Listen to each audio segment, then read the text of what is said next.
Hello friends, welcome back to Alice learning classes. कैसे हैं आप सब? उम्मीद करती हूँ आप सभी अच्छे होंगे। तो आज का हमारा टॉपिक क्या रहेगा? हम पॉलिनोमियल्स कंटिन्यू करेंगे। लेकिन लास्ट क्लास में अगर आपको याद हो तो मैंने आपको एक क्वेश्चन खुद से सॉल्व करने को दिया था, राइट? और वो क्वेश्चन क्या था, ये। तो मुझे लगता है कि सभी बच्चों का सोल्यूशन सही आया होगा। अगर किसी को डाउट है तो हम दोबारा से सॉल्व करते हैं आज इसको, ठीक है? तो क्वेश्चन कहता है कि polynomial P Y is equals to 2y3 plus Y square minus 2y minus 1, ये गिवन कर रखा है आपको। फिर कहता है कि इसके आप क्या करो, फैक्टर्स करो। अब भाई कैसे करें इसके फैक्टर्स? ठीक है, तो क्या करना है? सबसे पहले find its zeros, find its zero. तो आप कैसे फाइंड करोगे? आप चेक करोगे कि क्या ये y की किस वैल्यू पर ये ज़ीरो बनता है। तो हमने क्या सीखा था कि सबसे पहले हम नेगेटिव वैल्यू से करना शुरू करेंगे चेक। क्यों? क्योंकि उससे चांसेस ज़्यादा हो जाते हैं जीरो के मिलने के। ठीक है, चलो वैल्यू पुट करी जाए फिर y की -1। ठीक है, 2 -1 की पावर 3 -1 की r 2 -1 और ये 1 पुट कर दिया हमने। अब जरा चेक करें, -1 की पावर 3 कितनी होती है? -1 होती है। और -1 इंटू 2 इज़ -1। -1 का स्क्वायर क्या होता है? +1 होता है। -2 इंटू -1 क्या हो जाएगा? +2 -1। ठीक है, तो ये -2, ये +1, ये +2, ये -1 हो गया आपका। तो ये क्या हो गया? p ऑफ -1 आपका क्या हो गया? p ऑफ -1 आपका क्या हो गया? ज़ीरो हो गया। यानी कि कितनी अच्छी बात पता चल गई हमें कि तो हम ये कह सकते हैं कि बाय फैक्टर थ्योरम, क्या कह सकते हो आप बताओ? फैक्टर थ्योरम क्या थी, जरा रिवाइज कराओ। फैक्टर थ्योरम कहती थी अगर p of a is equals to zero है तो x माइनस ए उसका जो है is a factor of polynomial.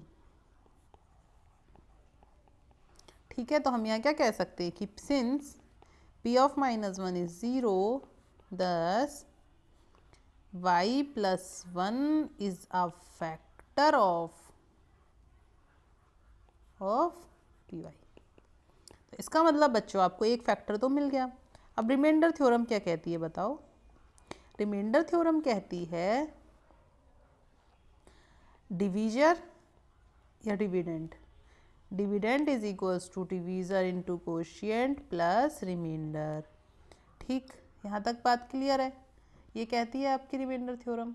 ठीक है, अब आप क्या कर सकते हो? तो आपका डिविडेंड तो क्या हो जाएगा? px हो जाएगा। डिवाइज़र क्या हो जाएगा आपका? एक फैक्टर हो सकता है ना आपका। और q आप मान लो qx है। और रिमाइंडर तो ज़ीरो ही आना है। अगर इसका फैक्टर बनता है तो ये गिवन फैक्टर है तो रिमाइंडर ज़ीरो हो जाएगा। इसका मतलब qx भी इसका एक फैक्टर होगा। उसकी वैल्यू आप कैसे कैलकुलेट कर सकते हो? इस तरह से, जो कि मैंने आपको प्रीवियस क्वेश्चंस में भी सिखाया था। ठीक है, तो डिवाइड करते हैं। चलो x+1 से किसको, सॉरी सॉरी सॉरी सॉरी, ये पॉलिनोमियल x में नहीं है पहली बात तो, ये y में है। तो हमें ऐसे लिखना पड़ेगा P Y is equals to y plus 1 multiply Q Y. Clear है? तो क्यू वाई का वैल्यू कितना आ जाएगा? पी वाई को आप डिवाइड कर दो y प्लस 1 से। चलो देखें डिवाइड करके, y plus 1 divide by 2y की power 3 minus Y square minus plus Y square minus Y plus 1। शायद मैं चेक कर लेती हूँ।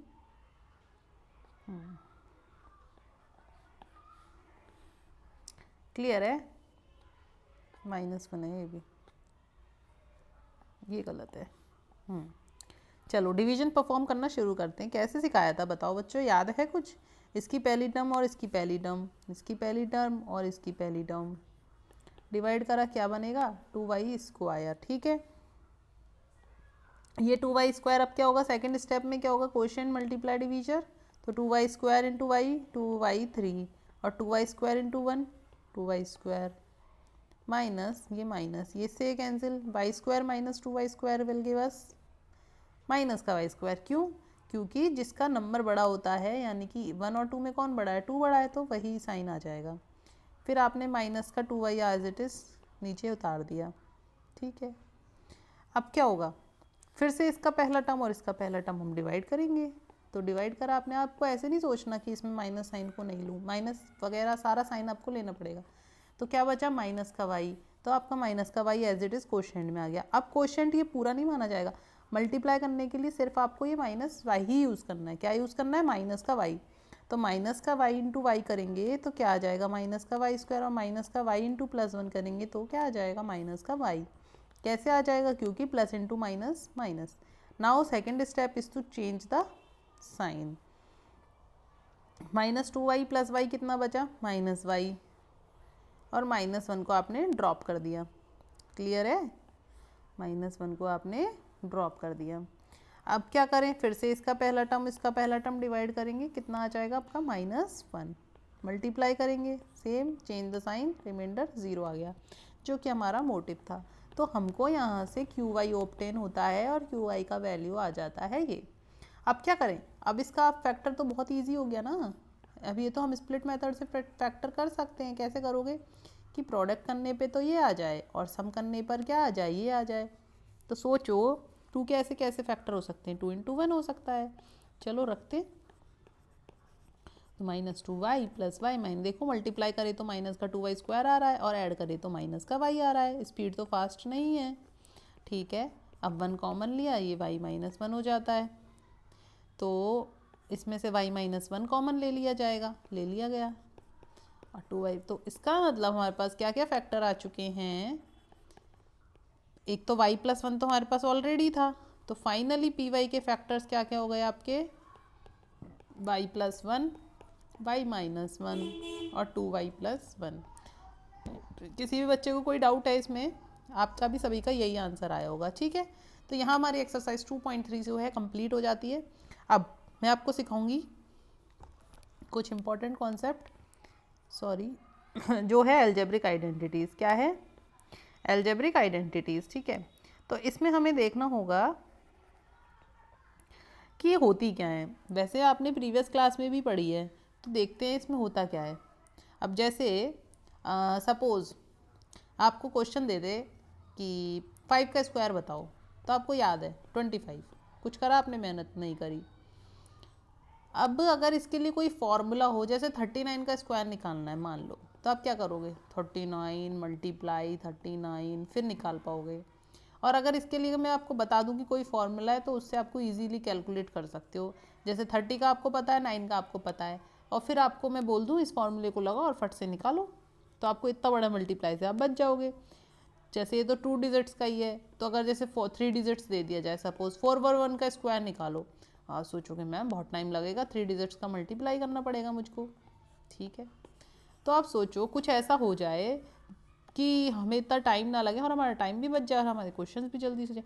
तो इसी की मदद के लिए आपके पास कुछ 4 फॉर्मूले आपको मैथ्स में दिए जाते हैं, जिसकी मदद से आप कुछ भी निकाल सकते हो मैथ्स में, ठीक है।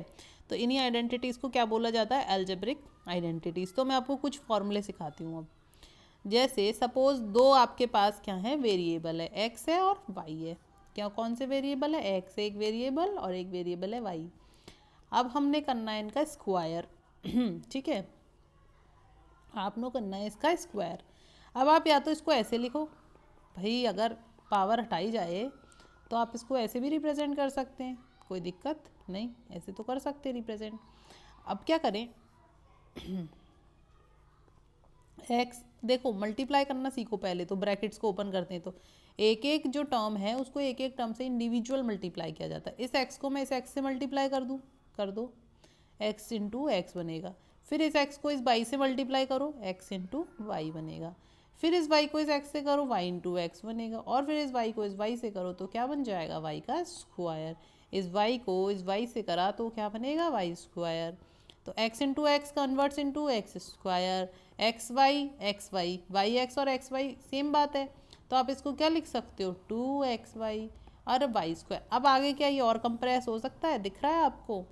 भाई इसमें आप ये नहीं जोड़ सकते, इसमें ये नहीं जोड़ सकते, क्योंकि ये सब अलग अलग वेरिएबल है। तो आप क्या कह सकते हो? x प्लस वाई का होल स्क्वायर क्या बन जाएगा? X square plus 2xy plus Y square. तो ये इसकी कैसी फॉर्म हो गई? Expanded form. सिमिलरली अगर x माइनस वाई का होल स्क्वायर हमें पता चल जाएगा तो वो कैसे चलेगा? सोचो भाई, स्क्वायर तो नेगेटिव हो नहीं सकते, तो ये मैं आपको याद करने का भी तरीका बता रही हूँ स्क्वायर तो नेगेटिव हो नहीं सकते, तो ये दोनों टर्म तो आपकी पॉजिटिव ही रहने वाली है। अब चेंज कौन किसका साइन होगा? सोचो, सिर्फ प्रोडक्ट का साइन चेंज होगा, तो प्रोडक्ट का जगह आप जहाँ माइनस है तो ये माइनस, यहाँ प्लस है तो ये प्लस, बस खत्म।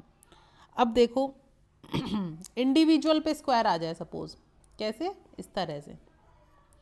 अब क्या करें, इसका सॉल्यूशन क्या होता है, एक बार ऐड कर दो और एक बार कर दो सब्ट्रैक्ट, बस खत्म। मतलब मल्टीप्लिकेशन में एक बार ऐड और एक बार सब्ट्रैक्ट, ये है इसका सिंपल सा फंडा। और जो सबसे बेसिक आइडेंटिटी है, जो लास्ट आइडेंटिटी है, जिनसे ये तीनों आइडेंटिटी बनी है, वो है x plus a into x plus B, यानी कि ये जो है दोनों अलग अलग कॉन्स्टेंट्स हैं। तो क्या हो जाएगा, x square plus a plus b into x plus a b, यानी कॉन्स्टेंट टर्म ए बी और ए प्लस बी एक्स। देखो जैसे अगर मैं एक ही जगह क्या रख सकती हूँ, यहाँ पर ए और बी बराबर में अगर रख दूँ क्या, वाई, तो सोच के देखो आप आंसर क्या आना चाहिए। देखो ध्यान से देखना, y plus y into x plus y into y, ठीक है। तो ये क्या हो जाएगा, 2y into x plus Y square, यानी कि x square plus 2xy plus Y square. देखा, मिल गई ना पहली आइडेंटिटी। समझ में आ गई बात। तो बेसिकली ये एक जनरलाइज्ड फॉर्म है, जिससे हम और सारी फॉर्म को जो है ढूंढ सकते हैं कि और सारी फॉर्म कैसे आई होंगी। समझ में आ गया यहाँ तक का कॉन्सेप्ट, ठीक है। तो ये बेसिकली आपकी 4 आइडेंटिटीज़ हैं। पहली आइडेंटिटी आपकी 1x प्लस वाई का होल स्क्वायर। तो अब बिना देखे बताएंगे सारे बच्चे कि कैसे निकालेंगे इसको, इसका स्क्वायर और इसका स्क्वायर, और बीच में कौन सी टर्म आ जाएगी, इन दोनों के मल्टीप्लिकेशन का ट्वाइस, ठीक है। अगर यहाँ माइनस होता तो क्या होता, इसका स्क्वायर तो होता, लेकिन ट्वाइस भी होता, लेकिन साइन क्या होता, नेगेटिव होता। तीसरी आइडेंटिटी क्या कहती है, x square minus Y square, यानी कि वो आइडेंटिटी जिसमें दोनों ही टर्म्स पे क्या हो, स्क्वायर लगा हो। तो हम क्या करेंगे, एक टाइम ऐड करेंगे और एक टाइम क्या करेंगे, सब्ट्रैक्ट। एक टाइम ऐड करेंगे और एक टाइम क्या करेंगे, सब्ट्रैक्ट करेंगे, खत्म। और ये तो जनरलाइज्ड फॉर्मूला है ही, तो इसमें कोई दिक्कत नहीं है। अब आओ क्वेश्चन करके देखते हैं, तो हमें प्रैक्टिकल एस्पेक्ट पता चलेगा कि what we are trying to do. कहता है कि इनका प्रोडक्ट निकालो यूजिंग एप्रोप्रिएट आइडेंटिटीज़, ठीक है, कोई दिक्कत नहीं है। क्वेश्चन देखा, लिख लेते हैं। X plus 3 into x plus 3, क्या दिखता है, ये और ये सेम दिखते हैं क्या, हाँ दिखते तो हैं। तो क्या करें, ऐसे भी तो लिख सकते हैं। जब ऐसे लिख ही दिया तो हमें फिर तो चीज़ें दिखाई देने लगी कि भाई इसमें तो आइडेंटिटी 1 लग सकती है, कि यूजिंग आइडेंटिटी 1 कैसे यूज़ हो जाएगी।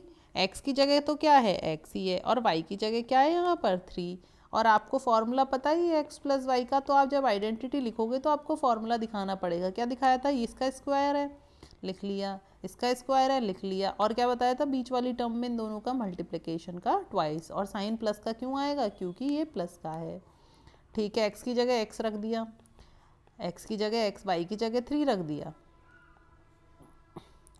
प्लस 3 का स्क्वायर। तो क्या हो गया, एक्स स्क्वायर 3 2 जा 6 एक्स प्लस 9।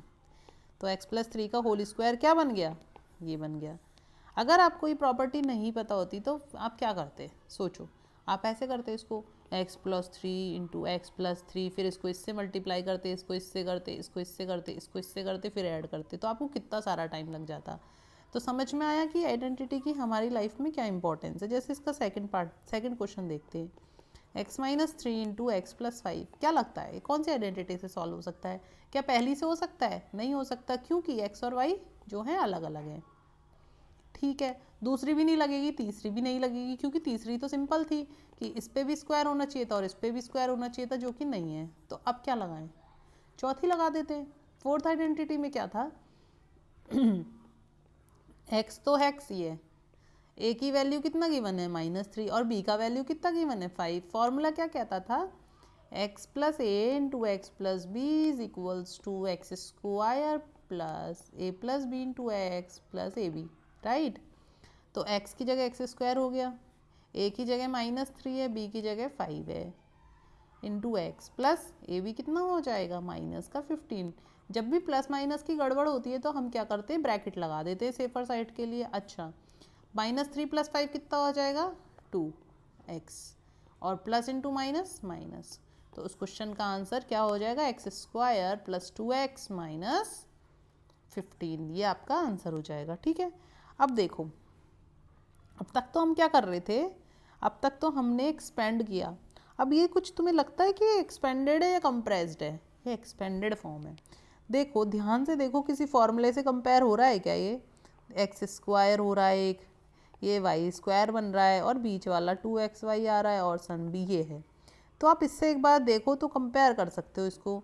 इसने बोला इसको फैक्टर करो, फैक्टर करने का मतलब है बेसिकली इसको कंप्रेस करो। कंपेयर कैसे करें मैम?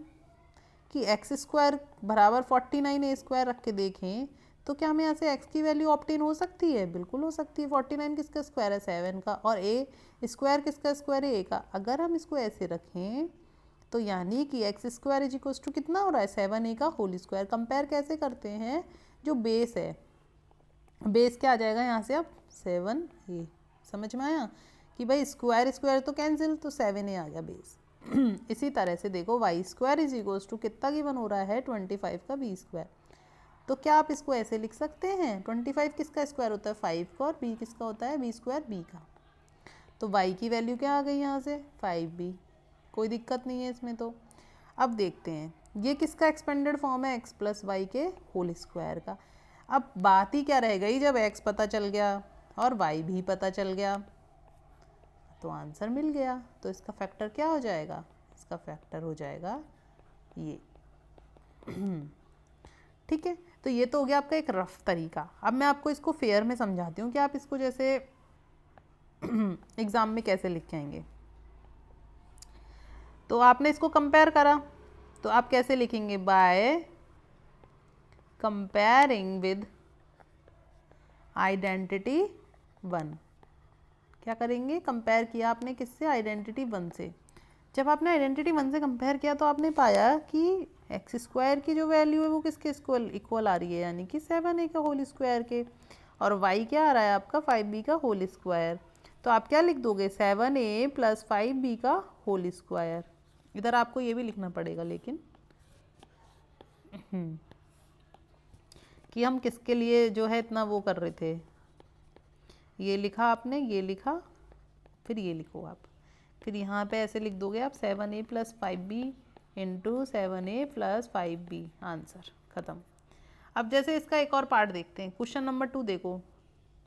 तो क्वेश्चन नंबर 2 आप देखोगे तो कहता है 25/4 का x square minus Y square upon 9 किस प्रॉपर्टी जैसी दिखती है? प्रॉपर्टी 3। प्रॉपर्टी 3 इसमें अप्लाई हो सकती है भाई, x square minus Y square वाली।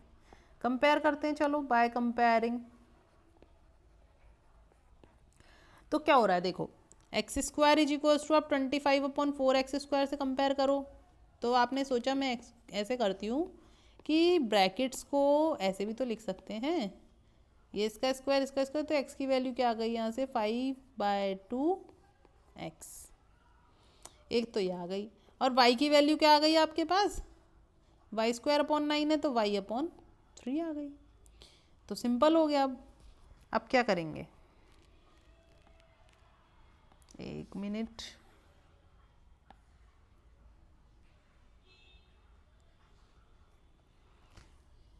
देखो ये आ गया। आप चाहो तो इसको ऐसे भी आप कंफ्यूज हो जाओगे, मैम दोनों एक्स हैं, तो आप कैपिटल एक्स भी रिप्लेस कर सकते हैं, ऐसा कुछ भी नहीं है आइडेंटिटी में, जैसे इसको ऐसे भी मान सकते हो। ठीक है, तो कैपिटल एक्स की वैल्यू आ गई। अब कैपिटल वाई कैसे निकालोगे? वाई स्क्वायर अपॉन 9, तो हम क्या लिख सकते हैं इसको? y/3 का होल स्क्वायर लिख सकते हैं ना। ठीक है, तो अब तो कुछ करना ही नहीं है, हमें पता ही है x square minus Y square क्या होता है? X plus y multiply x minus y. X की वैल्यू क्या आ गई आपके पास? 5/2x प्लस वाई की वैल्यू क्या आ गई आपके पास? y/3 आ गई। और ये हो गया 5/2x माइनस y/3। तो कोई दिक्कत ही नहीं है। तो इसका फैक्टर्स क्या हो गए आपके? ये हो गए। क्लियर है? समझ में आ गई यहाँ तक की कहानी? ठीक है, अब आप देखो, अगर क्वेश्चन कुछ इस तरह का हो, मान लो सपोज ये आगे एक ही क्लास के नोट्स थे तो जगह कम पड़ गई है तो मुझे इनको नीचे शिफ्ट करना पड़ेगा। ठीक है, अब देखो जरा क्वेश्चन जैसे ऐसे होता, सपोज कि जो मैंने आपको सिखाया था ना इजी तरीका, कि क्या हम वो वाला यूज़ कर सकते हैं क्या मैम? जैसे सपोज अब ये क्वेश्चन होता आपका, यहाँ मल्टीप्लाई करना रहता है, 103 और 105 को मल्टीप्लाई करो। एक तरीका तो क्या था, जो बेसिक मैथ्स होती है आपने उससे मल्टीप्लाई करा। एक तरीका क्या हो सकता था, सोच के देखो, आप इसको ये भी तो लिख सकते हो 100 + 3, और इसको 100 + 5 लिख सकते हो, कोई दिक्कत है नहीं है। अब आइडेंटिटी नंबर 4 लग जाएगी इसमें। एक्स की वैल्यू क्या हो गई यहाँ पे 100, और ए की वैल्यू क्या हो गई 3, और बी की क्या हो गई 5। बस ख़त्म, फॉर्मूला लगा दो। फॉर्मूला क्या था, x + a × x + b का क्या था बताओ, x² + a + b × x + ab, ये फॉर्मूला था। पुट करते हैं वैल्यू, 100 का स्क्वायर प्लस a + b कितना हो गया 8 × 100 + a × b कितना हो गया 15। 100 का स्क्वायर कितना हो जाएगा भाई, किसी भी नंबर का स्क्वायर यानी कि डबल, अगर 2 जीरो तो 4 जीरो हो जाएगी स्क्वायर में, प्लस 800 + 15, सम करो कितना हो जाएगा, सम करके 100 8 15, ये इसका आपका आंसर। कितनी जल्दी देख रहे हो आप, कितनी जल्दी हो गया। अब सपोज जैसे आपको निकालना है 106 का स्क्वायर निकालना है, तो आप इसको क्या लिख सकते हो, 100 + 6 का होल स्क्वायर। अब कौन सा फॉर्मूला बन रहा है, x + y का होल स्क्वायर। x कितना हो गया 100, y कितना हो गया 6। फॉर्मूला क्या होता है x + y का, बताओ, पहली टर्म का square plus twice of multiplication plus ये, तो x की वैल्यू हम रख देंगे प्लस ट्वाइस कर दो इन दोनों का, 600 × 2 1200, y का स्क्वायर कितना हो गया 36, इसमें 4 जीरो हो जाएगी, हो गई, ये कितना हो गया, ये हो गया, तो ये कितना हो जाएगा, कितना हो जाएगा, ये हो जाएगा ये, if I am not wrong. तो हम ऐड करके एक बार चेक कर लेते हैं, कोई दिक्कत नहीं है। हाँ, देखा क्या आप अपने मेथड से जल्दी से निकाल सकते थे, नहीं, तो इसीलिए जो है अलजेब्रा बहुत इंपॉर्टेंट है। अब आप सोच रहे होंगे मैम 2 वेरिएबल का तो हो गया, मान लो हमारे पास क्वेश्चन आ जाए 3 वेरिएबल में, तो हम कैसे करेंगे, यानी कि ट्राइनोमियल जो हो जाएगा उसके लिए हम क्या करेंगे। तो देखो आप ट्राइनोमियल के एक्सप्रेशंस को देखो कैसे हो सकता है, यानी कि अब क्वेश्चन क्या हो जाएगा आपका कुछ ऐसा, x + y + z हो गए ना, 3 वेरिएबल हो गए। अब इसका होल स्क्वायर निकालना है, तो आपके पास क्या तरीका है, एक तरीका तो वही हो गया कि भाई आप इंडिविजुअल टर्म से मल्टीप्लाई करो, इसको इससे, फिर इसको इससे, फिर इसको इससे, सिमिलरली इसको इससे, इसको इससे, और इसको इससे, इससे इससे और इससे। एक तरीका तो आपका ये बन जाता है। और अगर आप ध्यान दो तो एक तरीका और है हमारे पास, देखना क्या हो सकता है। सोचो, आप थोड़ी देर के लिए लेट तो कर ही सकते हो, x + y को t मान लो, कोई दिक्कत है नहीं, मान सकते हैं ना, मान लिया। अब इसमें तो आप बहुत आराम से अपनी जो अभी आइडेंटिटी सीख के आए वो लगा सकते हैं। कैसे लगाएं मैम, उसमें तो आपने x पढ़ाया था, इधर t लिख दिया, हमें समझ में नहीं आ रहा। अरे बच्चों, इससे कोई फ़र्क नहीं पड़ता यहाँ पर क्या है और क्या नहीं, सिंपल है। आपको कॉन्सेप्ट क्या करना है, आपको तो a + b का होल स्क्वायर लगाना है, जिसका फॉर्मूला आपको हमने सिखा रखा है। जो भी यहाँ पहली टर्म है उसका स्क्वायर कर दो, कर दिया, जो भी लास्ट टर्म है उसका स्क्वायर कर दो, कर दिया, और बीच में क्या आ जाएगा, इन दोनों का प्रोडक्ट आ जाएगा, बस खत्म। साइन क्या रहेगा, अगर ये प्लस है तो सब प्लस प्लस, तो ये t² + 2tz + z²। अब t क्या था आपका, ये t था, हमने वापस से t को क्या करा, रिप्लेस कर दिया, ताकि हमारी कैलकुलेशन ईजी हो जाए। अब इसमें क्या सिखाया, इसका स्क्वायर कर दो, कर दिया, इसका भी कर दो, कर दिया, और बीच में क्या हो जाएगा, ये हो गया, कर दिया, प्लस का प्लस उतार दिया। अब क्या करें, 2 का 2 रहने दो, सबसे पहले z को अंदर मल्टीप्लाई कर दो, कर दिया, और z² का z² रह गया, तो ये x², ये 2xy + y² रह गया। 2 को भी मल्टीप्लाई कर दो, कर देते हैं। अब देखो, जो मैंने आपको बताया था कि किसी भी एक्सप्रेशन को आप कैसे अरेंज करते हो, अरेंज करने का किसी भी एक्सप्रेशन को तरीका होता है, जो हाईएस्ट डिग्री वाली टर्म्स हैं उनको सबसे पहले रखी जाती है। तो ये x² आ गया पहले, फिर देखो और डिग्री 2 वाली टर्म्स, एक ये रख दी और ये रख दी। अब डिग्री 2 वाले तो ख़त्म। अब ये देखो, 2xy + 2yz + 2zx, तो आपके पास कुल मिला के कितनी टर्म्स आई, 1 2 3 4 5 6, कितनी आई 6। तो आप देख रहे हो आपने कितना बढ़िया जो है आपने एक्सपेंशन कर दिया। तो इसको अब फॉर्मूला क्या बन गया आपके पास, x + y + z के होल स्क्वायर का फॉर्मूला बन के आ गया, इस टर्म का स्क्वायर, फिर इस टर्म का स्क्वायर, फिर इस टर्म का स्क्वायर, फिर 3 टर्म कौन सी हो जाएंगी, ट्वाइस ऑफ इन दोनों का प्रोडक्ट, फिर इन दोनों का प्रोडक्ट, और फिर इन दोनों का प्रोडक्ट। क्लियर है? तो इस तरह से जो है आपके पास 6 टर्म आ जाएंगी, तो कोई दिक्कत नहीं है इसमें। और एक्सपेंशन आपको पता चल गया, इसको तो बोलते हैं कंप्रेस्ड फॉर्म, और इसको कौन सी फॉर्म बोलती है जाता है, एक्सपेंडेड फॉर्म। तो आपको क्वेश्चन आएगा जैसे कि इसकी एक्सपेंडेड फॉर्म करो, किसी को भी भाई एक्सपेंडेड फॉर्म में लिखो, जैसे ये वाला क्वेश्चन उठा के ले जाते हैं हम नीचे। अब इसने क्या कहा, इसको एक्सपेंडेड फॉर्म में लिखो, तो हमें तो यही वाला फॉर्मूला पता है जिसमें प्लस प्लस आते हैं, ये तो हमें नहीं पता मैम ये माइनस माइनस का क्या सिस्टम है।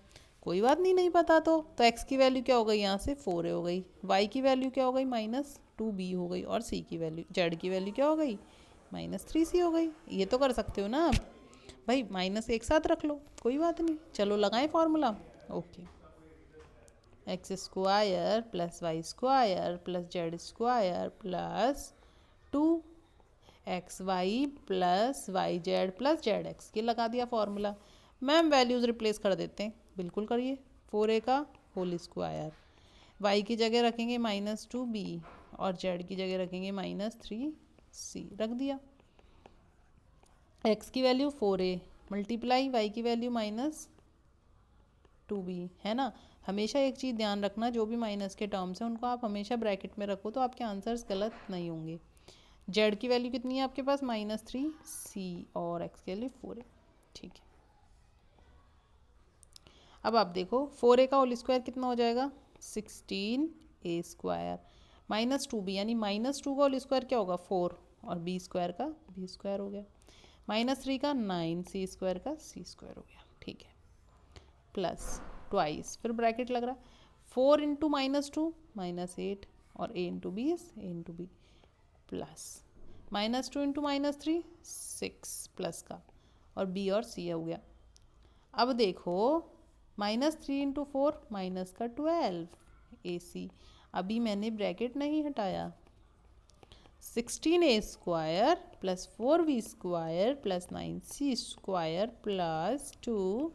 अब ब्रैकेट में ये तो अपना क्लियर है, ब्रैकेट ये भी क्लियर है। अब इधर देख लो क्या आएगा, प्लस माइनस में से कौन आएगा, इधर माइनस आएगा, क्योंकि जब भी ब्रैकेट के अंदर माइनस होता है तो वो बाहर निकल के माइनस देता है आपको।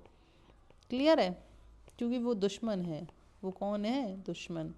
अब देखो 2 को मल्टीप्लाई करो 8 से, माइनस है बाहर निकलेगा तो माइनस ही देगा, प्लस है तो प्लस ही देगा, माइनस है तो माइनस ही देगा।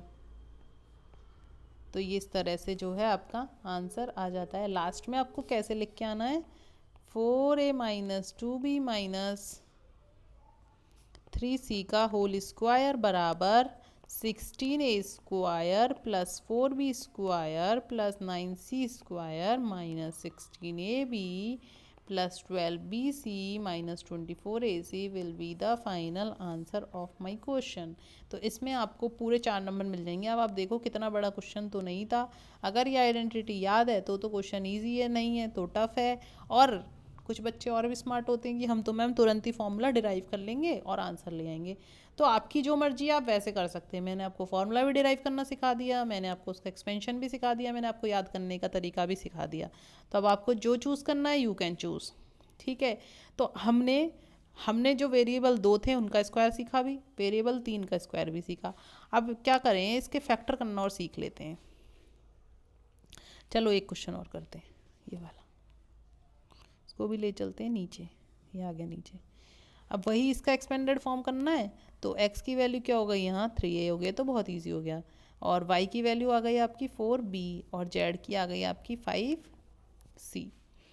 ठीक है, x की वैल्यू ये, y की है और z की। फॉर्मूला तो आपको पता ही है, बाय यूजिंग फॉर्मूला दिस, कि तीनों टर्म का इसके, तो पहले टर्म का स्क्वायर, फिर दूसरी टर्म का, फिर तीसरी टर्म का, तो 3 टर्म्स तो आपकी हो जाती हैं। फिर क्या होता है, ट्वाइस होता है, किसका, इन दोनों के मल्टीप्लाई का, फिर इन दोनों के मल्टीप्लाई का, और फिर इन दोनों के मल्टीप्लाई का। जैसे हमने 2 टर्म वाली में तो क्या करा था, इन दोनों का भी मल्टीप्लाई हो रहा था। अब इसमें सब दोनों 2 2 करके सबका हो जाएगा।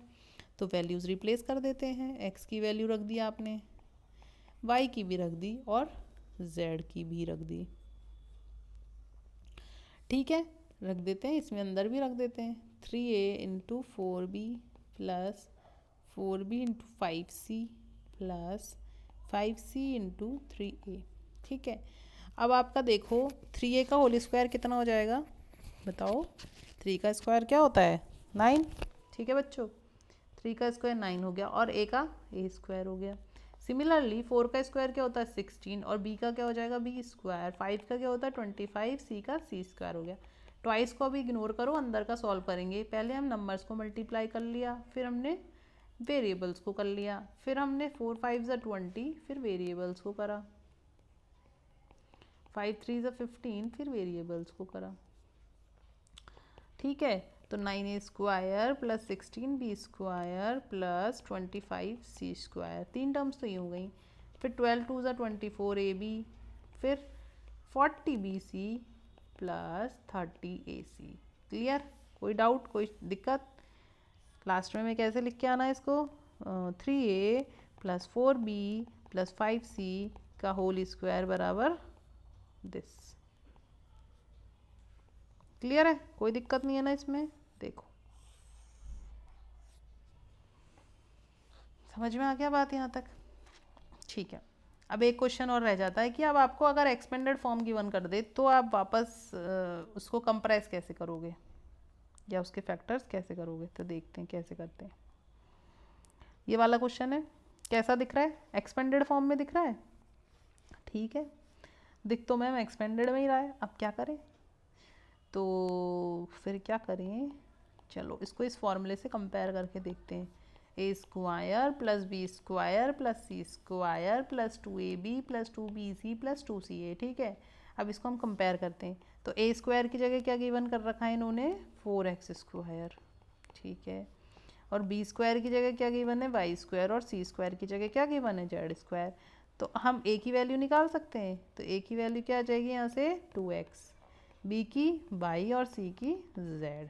ठीक है, ये तो आ सकती है, बिल्कुल आ सकती है। अब इसमें देखना ये होगा कि ये प्लस का होना चाहिए कि माइनस का होना चाहिए, क्योंकि यहाँ पे भी माइनस है और यहाँ पे भी माइनस है। ठीक है, तो अब आप क्या करोगे सोचो। आप ये देखोगे कि ए वाला नेगेटिव इसमें है, ए वाला टर्म इसमें भी है, लेकिन ये नेगेटिव नहीं आ रहा। तो सी में देखें हम, तो सी वाला इसमें है और सी इसमें भी है। तो क्या सी नेगेटिव होगा या ए नेगेटिव होगा। तो हम ये कह सकते हैं कि सी और ए अगर मैं दोनों को ही नेगेटिव कर दूं तो ये वाला टर्म नेगेटिव हो जाएगा, ये भी नेगेटिव हो जाएगा और ये पॉजिटिव हो जाएगा। ठीक है, तो आपका ये बन सकता है कॉम्बिनेशन। देखो कैसे बनता है। अब 2ab करो, क्या बनेगा 2ab की वैल्यू बताओ क्या आएगी। 2 इंटू ए इंटू बी, तो क्या आ रही है -4xy। 2bc की निकालो जरा, 2bc क्या आ रही है -2z है ना ये आ रहा है। और 2ac की निकाले जरा, 2a की जगह क्या है -2x और इसकी जगह -4xz। चेक करें सही है सारा, माइनस का 4xy माइनस का 2, वेरी गुड सारा सही है। तो आपको कैसे दिमाग लगाना है, आपको ये देखना है कि क्वेश्चन ने मुझे ये भी नेगेटिव दे रखा है, मुझे ये भी नेगेटिव दे रखा है, लेकिन ये वाला पॉजिटिव है। तो इसके पॉजिटिव होने के चांस क्या बनते हैं, या तो ए भी पॉजिटिव हो और सी भी पॉजिटिव हो, या फिर ए भी नेगेटिव हो और सी भी नेगेटिव हो। भाई दो कंडीशनों में ही ये चीज़ पॉजिटिव आ सकती है, और तो कोई केस ही नहीं बनता। अगर एक भी नेगेटिव हो गया और एक पॉजिटिव रह गया तो ये टर्म नेगेटिव ही रहेगी। तो हमारे पास दो कंडीशन बनती है, या तो हम दोनों को एक साथ नेगेटिव करें या दोनों को एक साथ पॉजिटिव करें।